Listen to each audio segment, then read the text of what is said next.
Mä oon niin paniikissa kuin ihminen voi olla. Mä oon tehnyt kaikenlaisia ihmeellisiä juttuja elämässäni, mutta en ole kyllä koskaan ennen muuttanut Espanjaan 4 hevosen ja 2 koiran ja perheen kanssa.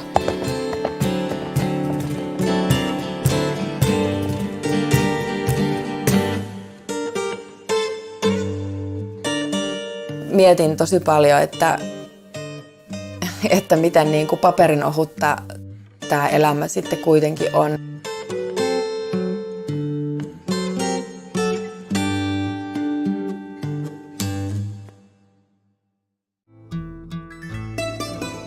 The story of most American families begins in another country.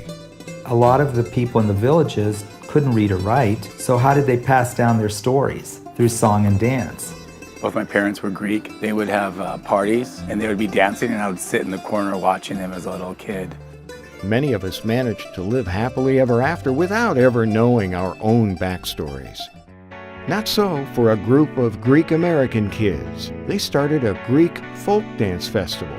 It caught on, and eventually they were taking over a convention center for the event. So why were teenagers running the show? Being in charge of a $650,000 budget, they trust you to do that is pretty amazing. I think it was just a really, really good experience. There was a lot of mentoring. The finished product was a management team that put on a great event. And why was it a dance competition? Even though we had competition, we cheered each other on. We need to learn how to praise the one who passes us in the race. Somehow, it worked. And now the story of the festival is being told here and in Greece. Kefi, the story of 𝘃𝗶𝗶𝗶, the Greek Orthodox folk dance festival.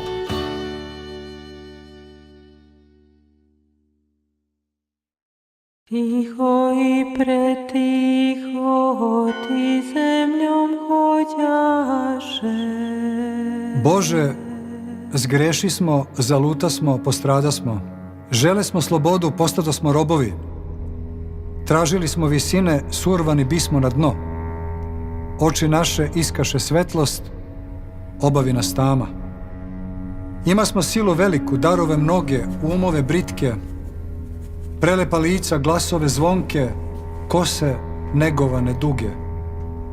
Ima smo reči smele, počesto drske, manire fine, ali ponajviše nosi smo rane, tuge i boli, kojih ni sami najčešće ne bismo svesni. A sve ljubavi radi, koju tražismo svuda, samo ne u tebi, samo ne u tebi. Isuse, tugo moja, Isuse, mladosti moja, jedina radosti moja, oprosti. Sanjajući večnost u snu i spavanju. Welcome. Hi. Welcome, Patti Testerman. Hello, thank you. Hello, Svetlana Cemin, Zoi Florosz, and Melina, Holmberg. Hello, hello. Hi. If you can unmute and open your video and start your video, it will be nice. So we are in Inspire TV live talks. So we are in the 11th British International Film Festival. The 11th version goes online. So we have some wonderful ladies with us today to speak about their films.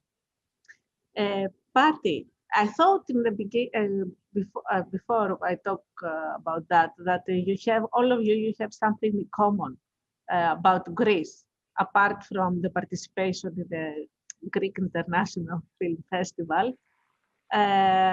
Some of you have origin, or you have houses also in Greece. And Patti, you are a director of of an American film that describes Greek tradition and habits and customs from Greek people who live in America, and not only. So how you are related with the Greek community in the United States, Pat? Well, I'm related to them now, but before making the film, I wasn't. I'm a copywriter and an art director, and a friend of mine, Nancy Hendrickson, was writing a book about FDF, which is the folk dance festival that the film is about. And I was talking to her and 𝘃𝗶𝗹𝗶𝗹, who's a producer, and I thought, it sounds like a documentary because it's dancing and we're going to interview people. So Peter agreed, and we just went from there. We ended up interviewing more than 40 people because people were so extremely passionate about this program. And to me, it was amazing that this was going on in Southern California, especially, which has a very small percentage of Greeks. And it's huge here. I mean, and it's still thriving after 40 some years. So that's how I got involved. And it's been 7 years in the making. So now I feel like I'm an honorary Greek. Yeah, it is. Now there is an explanation because you are not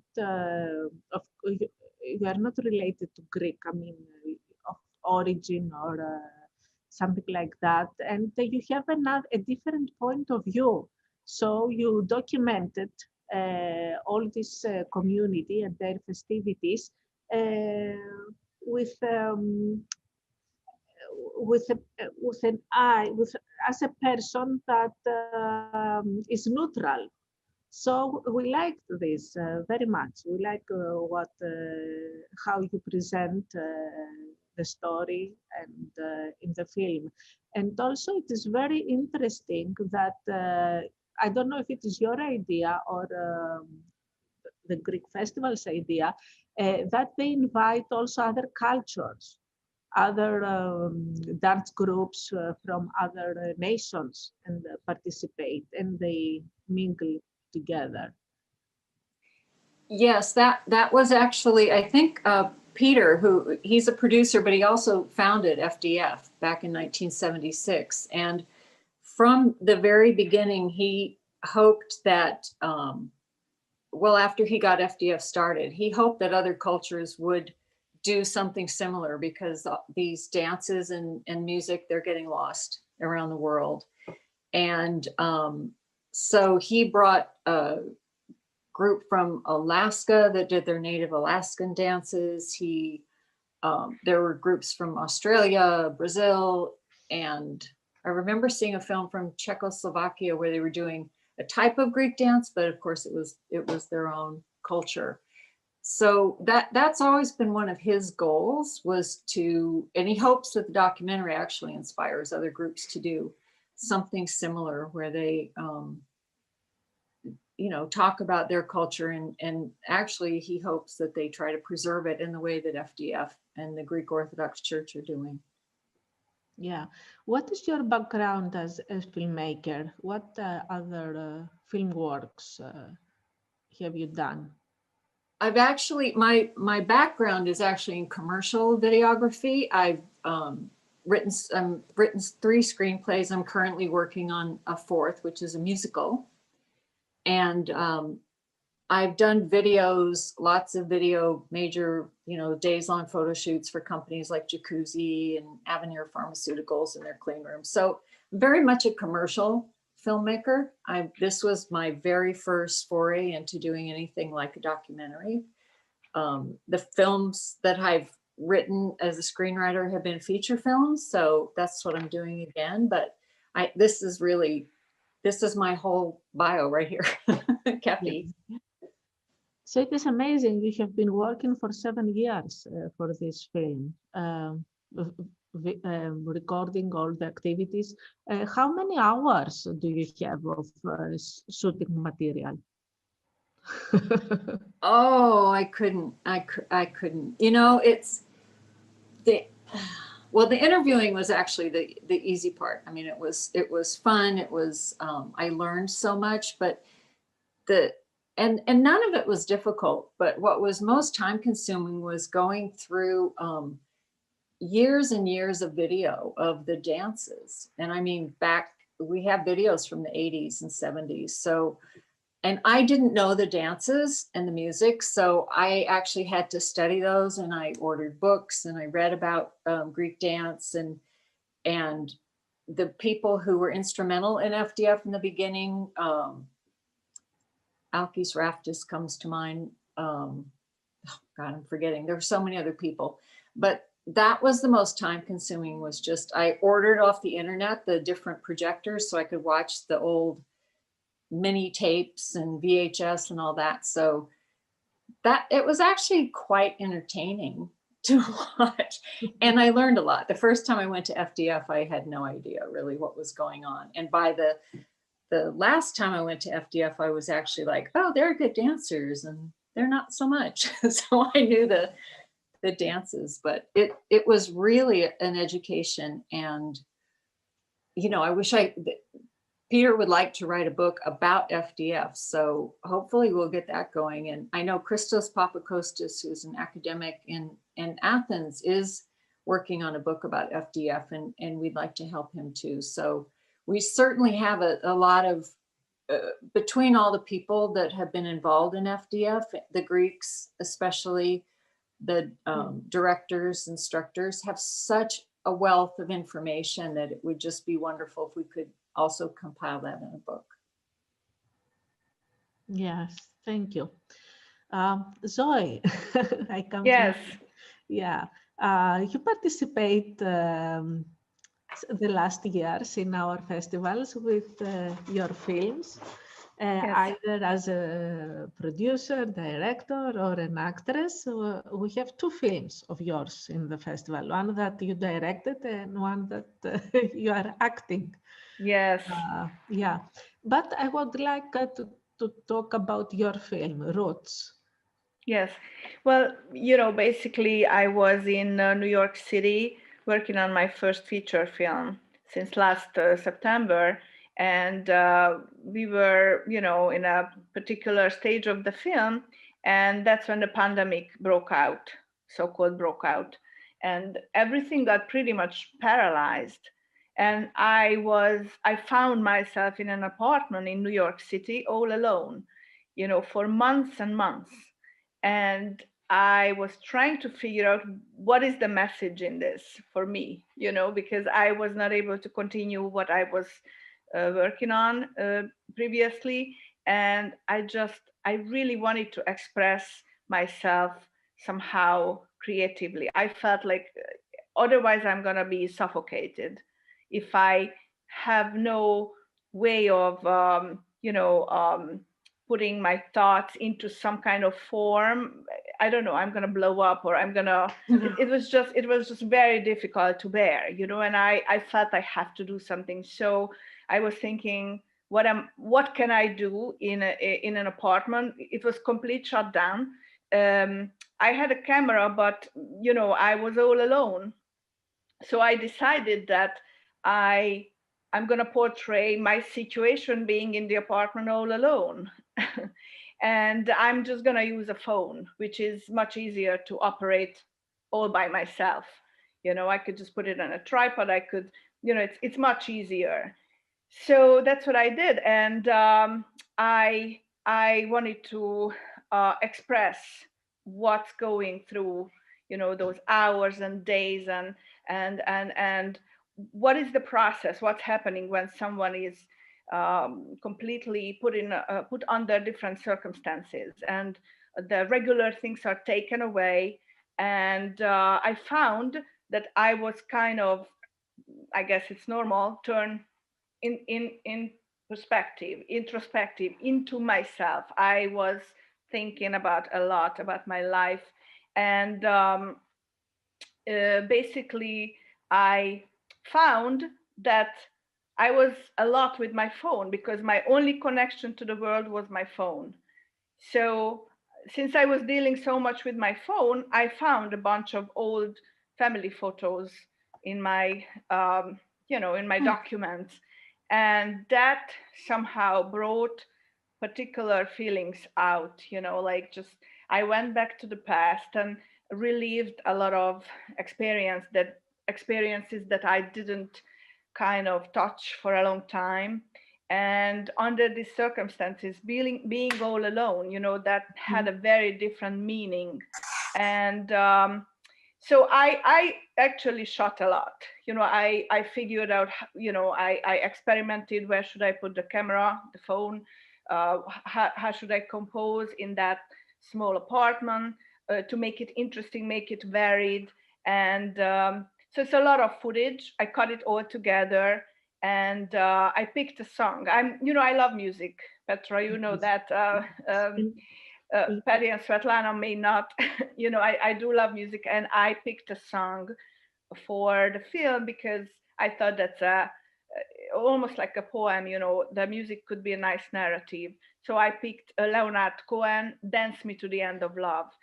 I love that song because he goes into memories and talking about he's talking about about life, how time is dealing with life, how things are disappearing with time, the fragile element of everything is constantly changing. So I picked a song exactly because I was showing myself dealing with finding those family photos and the memories and being all alone in that apartment. So basically that's the film that kind of expresses that experience in that moment in time and place. And I just wanted to encapsulate that. I didn't want this moment to pass. I wanted to give it a significance. I wanted to somehow, make a statement about it. And seeking for love in memories. Yes. Oh yes. What I feel about the women artists during the pandemic, the majority were very productive. Either they were in education, or they were creating things, or they were writing. So they were very productive. Of course, knowing ourselves, also to be more with ourselves and try to be friends forever. It's also you work on a feature film. I've seen some photos from in New York that from the shooting. Yes, I picked a very American subject, and I thought it's a great challenge because I'm European. So, and you are a woman also. Yes. Tell us about the subject. Yeah, the subject is about a kickbox world champion who started in gangs. He was a very troubled kid, and he was in prison. And while he was in prison, he was exposed to boxing, and boxing itself started to change his life to the degree that eventually he became a world champion, and he held his title for 7 years. And not only that, after that, he felt like it wasn't enough just to be that successful. He wanted to give back. He wanted to pay forward. And now he's saving kids out of gangs, kids just like he was years ago. And he has a fantastic humanitarian mission to train kids, troubled kids, for free. Exchange the troubled gang lifestyle to training with him, and he's also helping those kids to get all kinds of skills to get back into society. So he's planning to have a whole chain of youth centers around the world. He started, he did one in Amsterdam and one in Spain, I think in Madrid.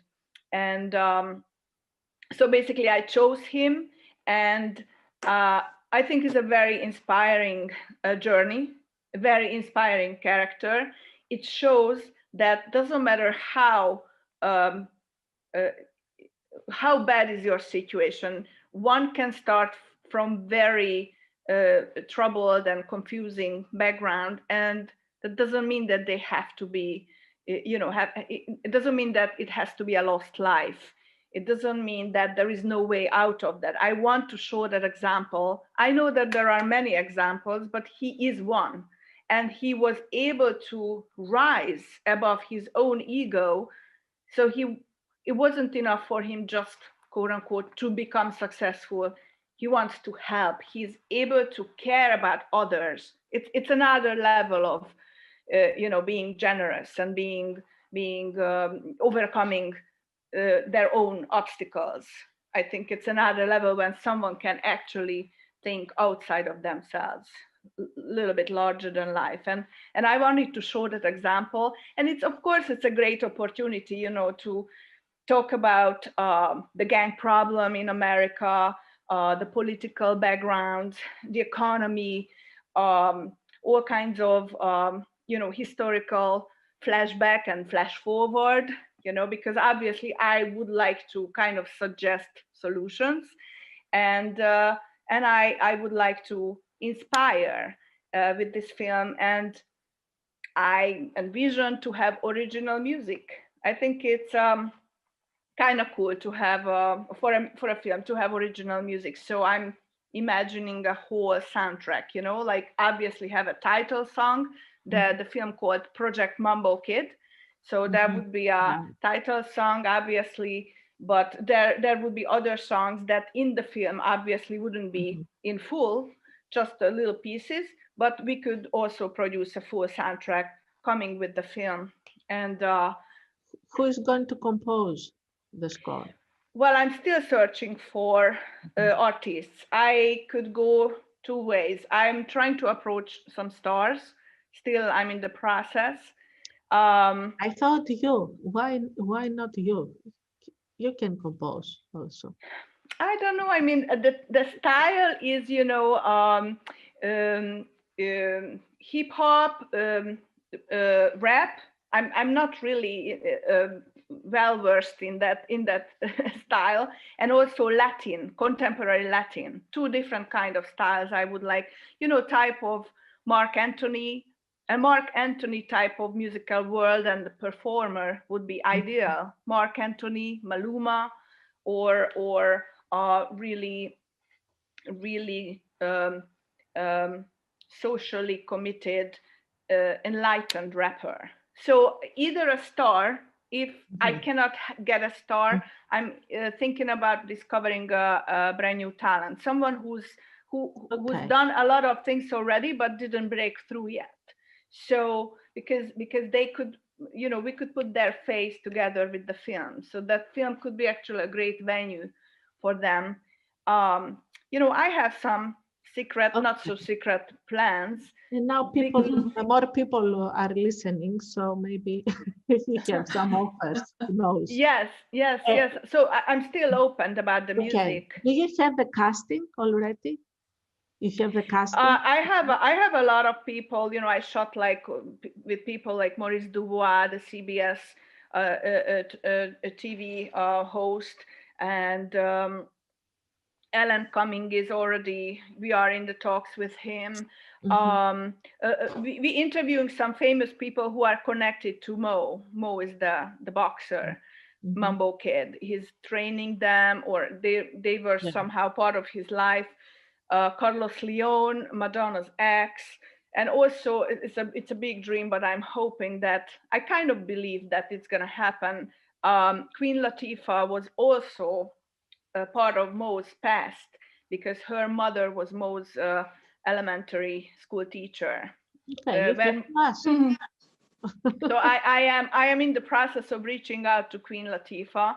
So we would like to commemorate her mom in those stories. And also Queen Latifah grew up together. They were kind of from exactly the same neighborhood. So she knows a lot about that walk of life, that life experience.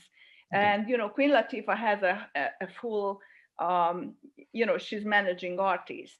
So that would be an amazing dream if she would be, I don't know, inspired by our story. And it's a little bit her story as well.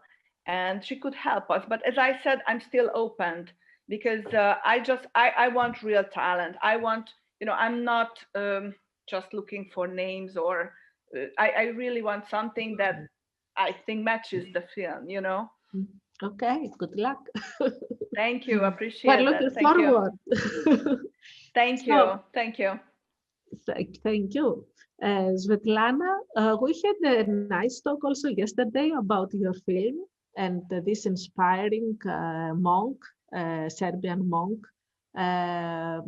And I have some more questions about you. Maybe you told us yesterday how long you are working on this documentary. It's 40 minutes. Yeah, well, it was one full day in New York City, 6th of June 2018, and almost 2 days at the monastery in Serbia, the monastery where the monk is, monastery Ribnica. So from that first day in New York, the part where Father Arsenie gives a lecture at the Greek Orthodox Church, I didn't want to take any of that footage because I realized that there were a lot of footages like that from different churches around the world where he preaches and give lectures because Father Arsenie was an avant-garde artist. He was someone who had a very turbulent life before he became a monk. He was dealing with drugs.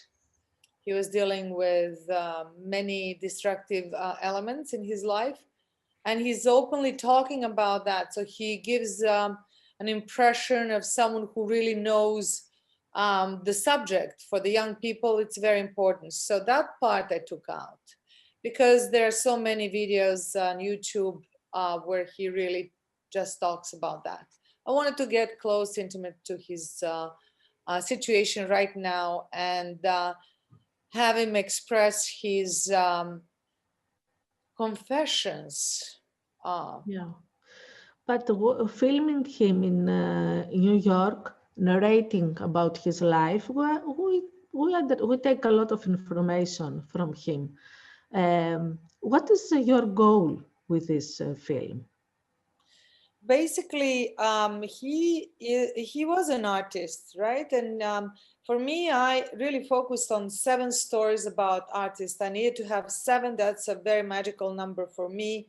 There are no more than 7 days in a week. There are no more years in Saturn transmission than 7. 7 is a good and solid number. And if I was trying to break it more into number 8, 10, then I lose the importance of looking at the process of creativity.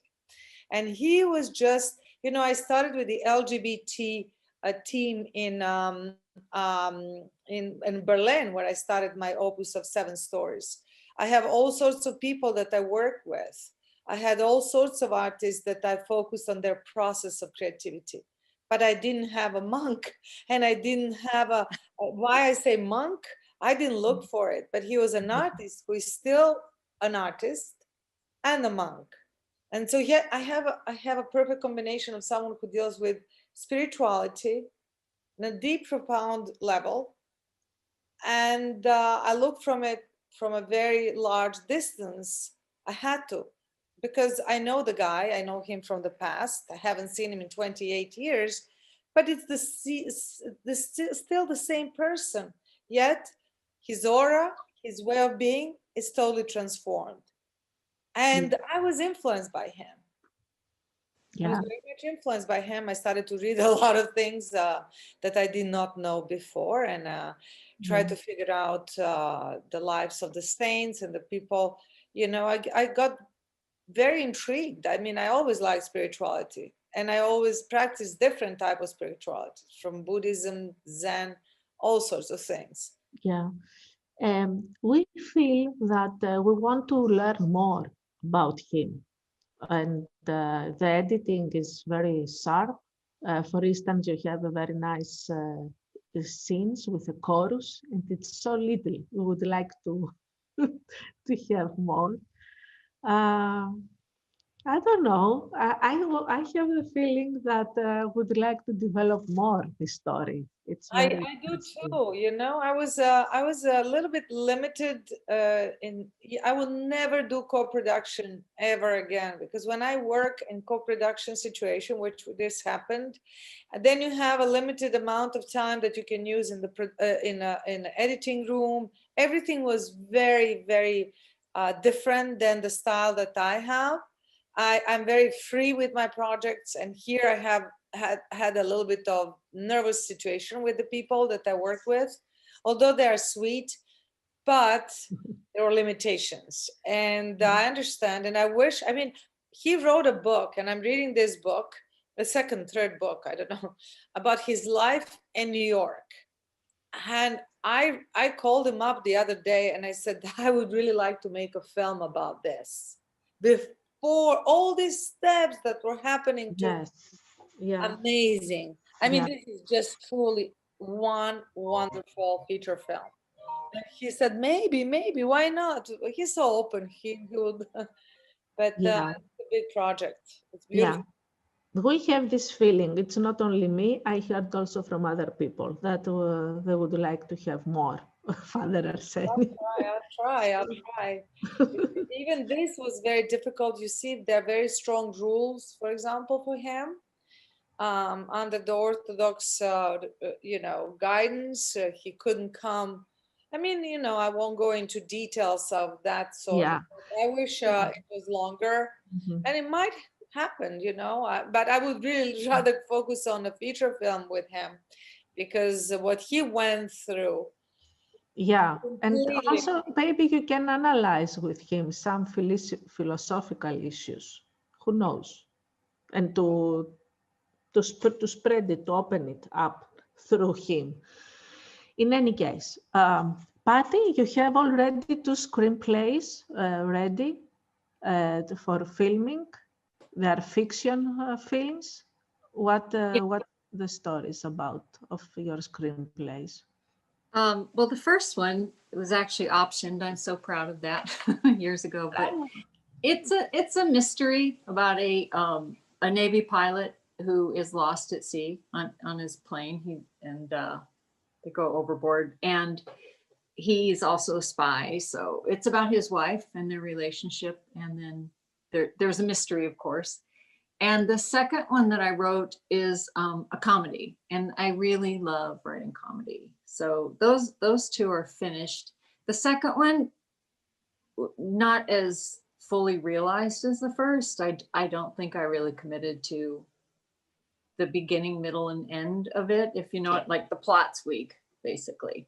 So recently, since the shutdown, my work hasn't slowed down all that much, but I've just felt you know, this need to do something more. And my brother actually has always wanted to do a Broadway play, to stage one. And he's also very involved in with musicians. He loves British music, British folk songs, and just contemporary music as well. So this kind of roundabout way, but we ended up talking, and so I'm writing it's a children's story, a screenplay that involves tarot characters, which is kind of different. And I'm also writing lyrics, which is just wonderful. And our songwriter is 𝘂𝗍𝗄𝗍. He's pretty well known in the UK, singer-songwriter. And so it's a lot of fun. It's a lot of work, as everybody knows, writing a screenplay, but it's coming along pretty well. We're excited about it. Okay, good luck. Thank you. And the other one, the second one? The second one was the comedy it was just, it's about a corporate couple, and there's all these hijinks going on in the office, and I'm not very happy about that one, but at least I completed it. I was in a screenwriting workshop for about 3 or 4 years with a woman named 𝘂𝗽𝗍𝗶𝗹, who had a career in Hollywood in screenwriting. So that's where I really got my feet wet in screenwriting. Otherwise, it's been, you know, commercial writing, marketing writing for 25 years. Yes. Yes. You all your life you have been in San Diego, Patti? You are born No, there? I've been here for since the 80s, but I was actually born in Kansas, right in the middle of the country. And my dad was in corporate marketing, so we moved around quite a bit. There were I have 6 siblings, and my parents, my brother reminded me of this the other day, lived in 40 different houses, if you can imagine that. So we he would get transferred as he's climbing the corporate ladder. So they ended up in New Jersey when my dad worked in Manhattan for like the last 20 years. And I was in college by then, but I've lived pretty much all over the Midwest and went to the University of Delaware, graduated from there. And then I've been in San Diego. It feels like I'm from San Diego. Most of us here are transplants, so. Yes. Zoi, you are your origin is from many, not many, Well, from several yes, I mean, areas. yes. You travel a lot. Tell us Yes. about your life. Yes, well, you know, I was born in Hungary, and my father was Greek, and my mother was Hungarian, and you know, it's becoming more and more important for me to learn about my other roots, which is, you know, the Hungarian is obvious because I was born in Hungary, but the other, which is the Greek, is becoming more and more important every day. So as time goes forward, I don't know, I become more and more curious about the culture, and that's why I'm so excited to be part of your festival in Cyprus and also here for several times now, because I have the chance to meet people who are partially Greek or have a passion for the Greek culture, and you know, it's just amazing, and it's very important for me. But of course, I went to America when I was 26 years old, and I started anew, and it's an exciting journey. I'm based in New York, and I'm now in the past 7-8 years, I'm going back and forth, which is a very strange lifestyle, because usually I think it's better for a person to put down, you know, the foot somewhere, but it just happened this way. You know, my parents got sick, and of course I'm not gonna leave my parents, so I went and helped, and I was part of their very last phase of their lives.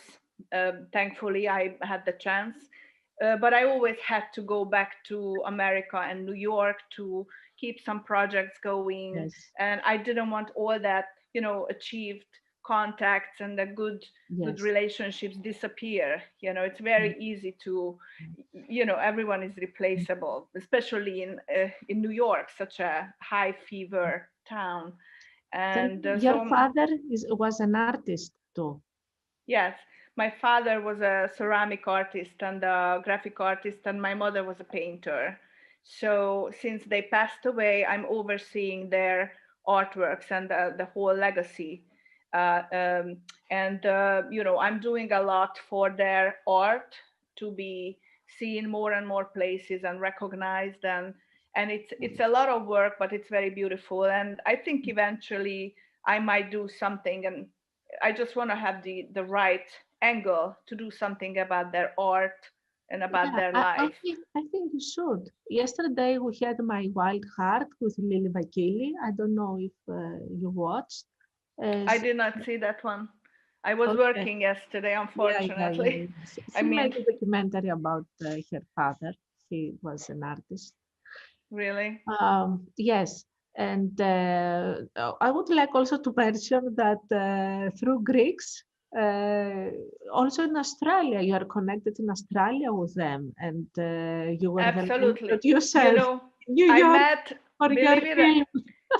Petra, I met Nikita in Cannes, believe it or not. I was so ecstatic. We were part of one program, and there were like a whole group of Greeks from Australia. I could not believe my eyes, and they were so wonderful. And we ended up making a film, Dream of a Shadow, which we showed at your festival. And world premiere, and Greeks came from Australia, Patti, to Greece and to 𝘂𝗶𝗶𝗹 to see their world premiere. And at 𝘂𝗶𝗶𝗹, there is no multiplex. We did the screenings in an old mosque.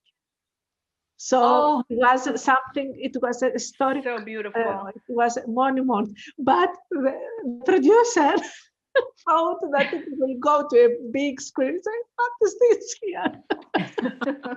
And it was a rainy day also. Yeah, but it was wonderful. And it was, the power of the diaspora. And I thought it was a very important subject, especially for us who are kind of all over the world, but have a little part of our heart in Greece.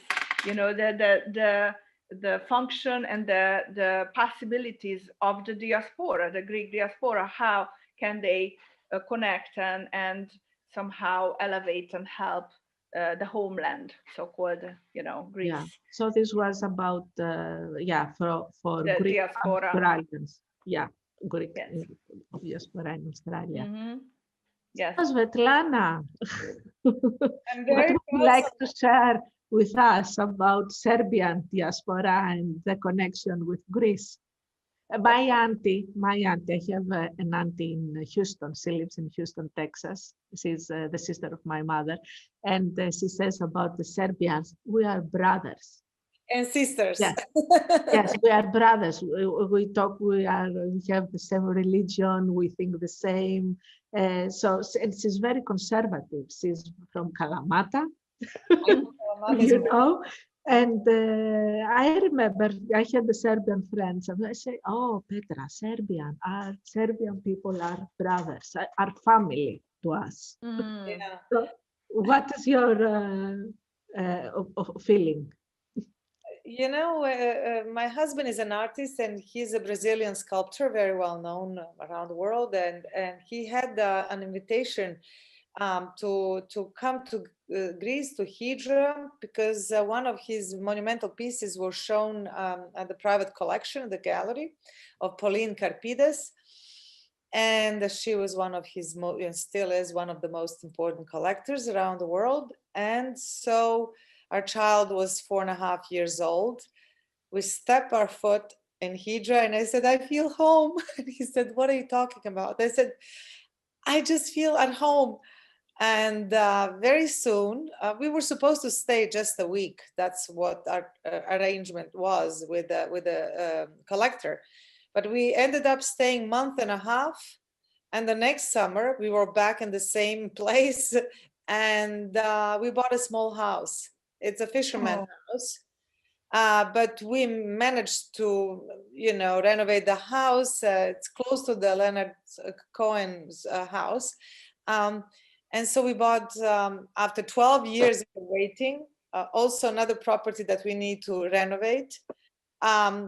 Everybody says, "You are crazy. You can buy a really nice house in Peloponnese or whatever. Why are you doing this?"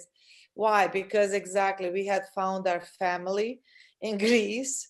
And they call me Fotini. I'm not Svetlana. Very nice. Shiny means shiny. Yes, it's the same. Brilliant, Fotini. Hot is light.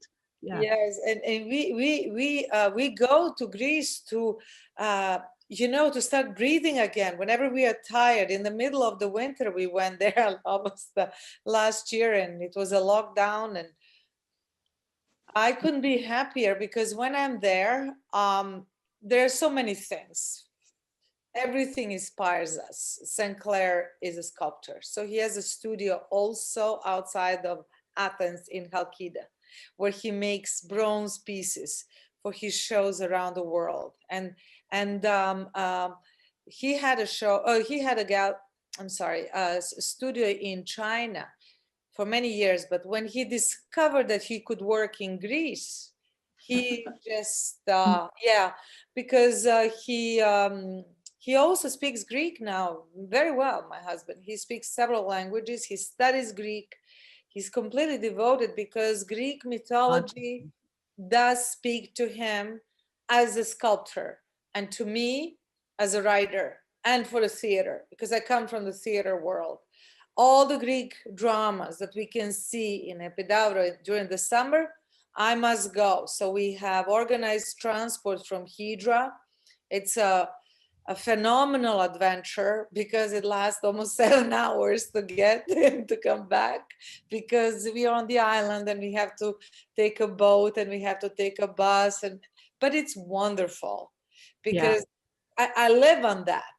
The whole year I think about it, and then I read everything that, you know, it's from the past, that it resonates to me also in this modern Greek history that is similar to ours, to Serbia.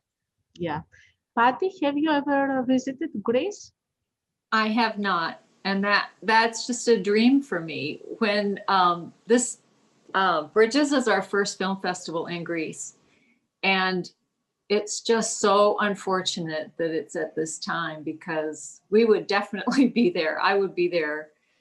And also it was going to be my excuse to sort of travel around and finally see Greece. I feel like I've been there in my heart. Yeah, but next year. Next year. Yes, we will do special screenings for the films from this year too. Okay, thank you so much, ladies, being with us today with inspiring stories, documenting in your films, your inspiring and promising plans for the future.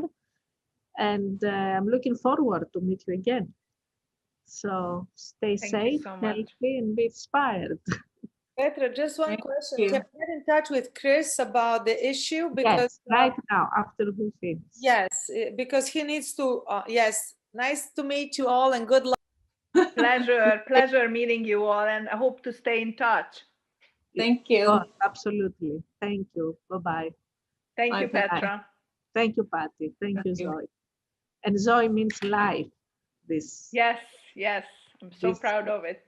Thank you. Means a lot. Thank you.